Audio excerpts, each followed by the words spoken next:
সম্মানিত মুসল্লিয়ানে কেরাম, আল্লাহ পাকের দরবারে আলী শানে শুকরিয়া জ্ঞাপন করছি। আল্লাহ পাক আমাদের সকলকে আজকের পবিত্র জুমায় বানিয়াপাড়া দরবার শরীফ জামে মসজিদে আসার তৌফিক দান করেছেন, তাই অন্তরের অন্তঃস্থল থেকে পড়ছি আলহামদুলিল্লাহ।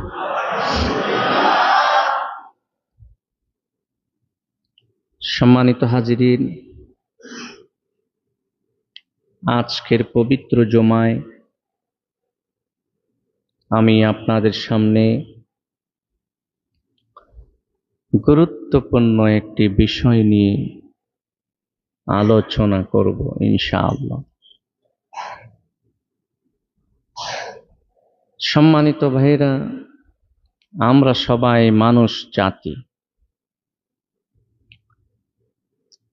আল্লাহ পাক আমাদেরকে সৃষ্টি করেছেন তার ইবাদতের জন্য। উদ্দেশ্য হলো ইবাদত, তার দাসত্ব করা, তার প্রেমে হাবুডুবু খাওয়া, তার সাথে বন্ধুত্বের সম্পর্ক করা। আল্লাহ পাক সৃষ্টি করেছেন যেন আমরা তাকে রুকু দেই, সিজদা দেই। নাফরমানি করার জন্য, আল্লাহ পাকের বিরোধিতা করার জন্য আমাদেরকে আল্লাহ পাক সৃষ্টি করেন নাই, ঠিক না?